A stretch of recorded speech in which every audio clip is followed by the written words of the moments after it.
The girlfriends are back together again. Yes, they are, as it was announced today that there was a trade, another trade in the WNBA. I got to say, the trade thing in this WNBA and the free agent movement, because there's so few teams, I think it's a lot more fun because we all know what the NBA version is all about. It's all about money. Money. Who pays the most? Who gets the most? Who? It's check. It doesn't matter if you're making 50 million or 60 million or 40 million. If you're making 40, you want 50. If you're making 50, you want 60. That's just the way it rolls in the NBA.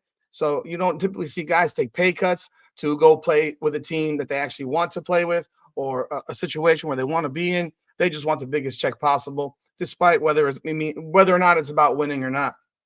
The WNBA is a little bit different. I think there's a lot more emotion to it with these women. They make decisions emotionally, and even with the trades, I think some of these trades are emotionally driven. I don't think they're the greatest business decisions. I said that yesterday on the live with Ben Daniel. If you weren't there, you should definitely go check that live out. We went in for a good 2 hours, a lot of topics, but let's jump in on this one. Welcome back, everyone, to another edition of Rudy's Rant, part of Coming Out of the Podcast, where we talk facts over feelings. I'm your host, Rudy Rodriguez Show, Rudy the Hammer, and appreciate all y'all who were there last night on the live for the good 2 hours. It was a great time. Upwards of 300 plus people in the room. So that was real nice to see. I appreciate y'all. We had a good old time. And for those of you who are new, please be sure to like, subscribe, follow, hit that bell, leave a comment. The comments are what make this thing go. I appreciate everyone's support on this endeavor. DiJonai Carrington traded today for Jacy Sheldon and the number 8 pick, and she's also being sent to Dallas with the number 12 pick. The number 8 pick that the Dallas Wings just got yesterday in the trade involving Sophie Cunningham and NaLyssa Smith. Dallas got the Indiana Fever 8th pick, and now they have shipped that pick off to Connecticut, as the Connecticut Sun are doing a massive rebuild situation there. It's not going to be a good squad up in Connecticut next year. I mean, you're talking about a massive free fall happening in Connecticut. They are starting over from scratch. They literally only have one player left from their starting lineup that's still technically on the team, even though she is a free agent in DeWanna Bonner. But this is another example of a massive overspend on the player. And I said yesterday, I thought that in the live, I thought that giving the number 8 pick away to get Sophie Cunningham was overspending. And when you're trying, they wanted to dump off NaLyssa Smith. I get it, but to send NaLyssa Smith and the number 8 pick, I thought was a massive overspend for Sophie Cunningham, who is a good role player, not a great player, not a high scorer, 8 points per game. And some people think she's going to become an enforcer at 6'1", 6 foot tall, and 155 pounds.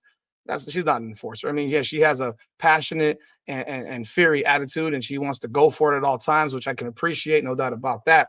But she's not an enforcer. So let's relax there. Natasha Howard in that free agency move, she's an enforcer. She's a dog. She's going to come with it. I think that's a huge pickup. Look, I think both are a big pickup for Indiana.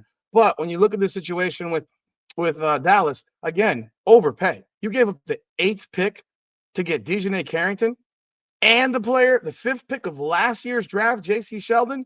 That seems to be a high spend to get a player who, for the most part in the WNBA, has been a role player, had massive improvement last season, largely made her name last year off of, fouling the crap out of Caitlin Clark, eye-gouging Caitlin Clark. And while she did improve a great deal, is she worth a top 8 pick? And one thing I was questioned about last night on the live is, well, who's been picked at number 8? And I said, well, there have been players that have been picked behind number 8 that have had lengthy careers. Example, Sophie Cunningham was not a number 8 pick. She was actually picked after number 8. And that's where I think you have to worry about GMs making right decisions, executives making right decisions, and the front office doing the right thing and truly evaluating talent. I think there's a massive miss in evaluation of talent in the WNBA. DiJonai Carrington was a good player in college. I mean, at Stanford, she was a good player. Stanford and then Baylor, she was a good player.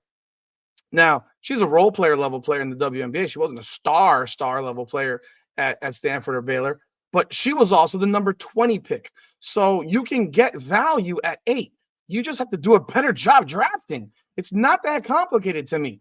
Do a better job in your player evaluation and drafting players, because you should not be missing so badly at number 8. And so that person who asked that question was largely right. Who has been picked at 8? Yes, Courtney Williams was the 8th pick in the draft, and she's a starting point guard for the Minnesota Lynx. But largely, there have been a lot of misses at number 8 because the drafting in the WNBA is not very good.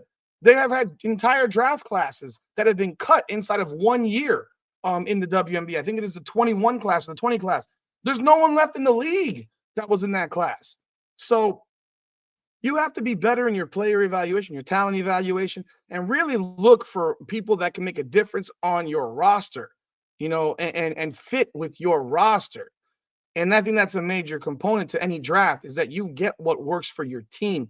And that's why when people talk about, when people talked about the Sparks getting fleeced, well, who would they have picked at number 2? Would they have gone after Paige Beckers, who I don't think will last 5 years in the WNBA due to injury issues? Would they have picked Kiki Iriafen, who is a replica of 3 players they already have with the Sparks? That's why I thought the deal to take Kelsey Plum was a big deal for them, and it wasn't a bad decision. You can't automatically say that, every trade and every move has to be a championship move that makes you a champion, because that's not how, building franchises and building rosters work. It's typically on a one-player deal. Indiana re-signing Kelsey Mitchell was not a championship move. It wasn't. It was a necessity to keep in line in that trajectory, because if you just simply brought back Caitlin Clark, Kelsey Mitchell, and Leah Boston, and you made no changes and no additions, then you have not improved your team other than a year of experience, for which that will improve your team incrementally, but it won't make your team go from a 20-20 team to a 38 and a 37-7 team with a 44-game schedule, or even a 35-9 team. It won't do that. Why? Because you haven't improved any which way defensively. A team that was void of defense last year needed to bring in players that can play some defense. Cunningham can do that. Who else can do that? Natasha Howard can do that. So those are major moves to me that have made a difference now for Indiana in the last day, that now really, really solidify them as a top contender to win the WNBA championship, for which I expected them to make moves and all that stuff. But I think the Dallas Wings here have completely overpaid for DiJonai Carrington. She's now back with her girlfriend, NaLyssa Smith. My God, can you make this more up? This is so much of a reality TV show that they have girlfriends playing together on the same teams. Can you imagine if the NBA did stuff like this? Where, I mean, again, men don't want to tell the world if they're gay or not, and I understand that, as I am a man, and these are masculine, toxic. Most NBA players are toxic masculine, and they'll hide anything that they have that goes around. I mean, it's only of late where you hear the Dwight Howard saga and stuff like that. But if you heard this stuff in the NBA, I mean, this would be so weird. But in the WNBA, it's just par for the course. I mean, DeWanna Bonner plays with her fiance, Alyssa Thomas, and now you got NaLyssa Smith with her girlfriend DiJonai Carrington in Dallas. Is Dallas going to be better? I mean, maybe. I don't know. They lost Satu Sabali. I don't think that NaLyssa Smith is better than Satu Sabali. I think she's more physical, potentially, if she tries hard. I know she can score the ball around the basket, but I think the Howard loss is a huge loss for the Dallas Wings, actually, comparatively. So we'll see what the Dallas Wings do. They still have that number 1 pick. We'll see what they're looking for. I'm telling you right now, I repeat this and I repeat it again. If Lauren Betts comes out, the Dallas Wings will draft Lauren Betts number 1. It's just that simple. And then we're having a conversation about the improvement of the Dallas Wings. So what are your thoughts on this trade? What are your thoughts of DiJonai Carrington playing with a girlfriend, NaLyssa Smith? I mean, this is some funky shit for real. But this is how the WNBA rolls. And again, I think this is an overpay, though. You don't give away the number 8 pick for DiJonai Carrington. I just think there's too much talent in college basketball that you can find a player that can do whatever that is that DiJonai Carrington can do and more. But she is a vet, and rookies take time to develop. So we shall see. Let me know your thoughts in the comments. Like the video, subscribe, ring the bell. This is Rudy's Rant. Facts for Feelings. Come on now.